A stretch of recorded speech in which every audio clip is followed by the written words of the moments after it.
တနေ့ကိုရွှေဥတလုံးထုတ်ပေးနိုင်တဲ့ကြက်မတစ်ကောင်ရှိတယ်ဆိုရင်ဘလောက်အံ့ဩစရာကောင်းမလဲဒါပေမဲ့လောဘကြီးတဲ့လူတစ်ယောက်ကြောင့်အဲ့ဒီအံ့ဩစရာကပျက်စီးသွားခဲ့တယ်။ဘာကြောင့်လဲဆိုတာအဖွားပုံမြင်ပြောပြမယ်နော်။ရှိတုန်းကရွာလေးတရွာမှာလယ်သမားတစ်ယောက်ရှိတယ်။သူကရိုးသားအလုပ်လုပ်ပြီးဘဝကိုဖြတ်သန်းနေတယ်။ဒီနေ့မှာတော့သူ့ကြက်ထဲကကြက်မတစ်ကောင်ကရွှေဥတစ်လုံးထူးထူးဆန်းဆန်းဥထုတ်လိုက်တာပေါ့။လယ်သမားကမယုံနိုင်အောင်အံ့ဩသွားတယ်။ဒါကတကယ်ရွှေလားဆိုပြီးတော့သူစမ်းကြည့်လိုက်တော့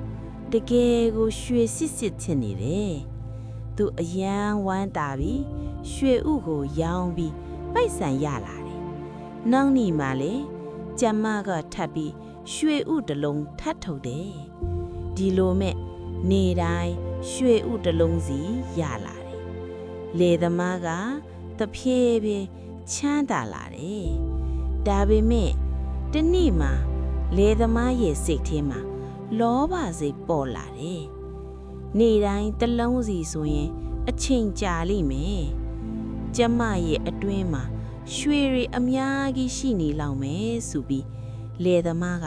မစင်စားပဲဆုံးဖြတ်လိုက်တယ်။ကျမကိုဖောက်ပြီးအတွင်းကရွှေတွေအကုန်ယူလိုက်မယ်ဆိုတဲ့အတွေးနဲ့ကျမကိုတတ်လိုက်တယ်။ဒါပေမဲ့ကျမရဲ့အတွင်းမှာရွှေမရှိဘူး။တာမန်ကြက်တခေါင်လိုပဲဖြစ်နေ။လေသမားကအိုးငါမားသွားပြီဆိုပြီးနောင်တရလာတယ်။ဒါပေမဲ့နောက်ကျသွားပြီ။အဲ့ဒီနေ့ကစပြီးလေသမားဟာရွှေဥမရတော့ဘူး။ပိုက်ဆံလည်းမရတော့ဘူး။နောက်ဆုံးမှာဘဝတစ်ခုလုံးဆုံးရှုံးသွားတယ်။ကလေးတို့ရေ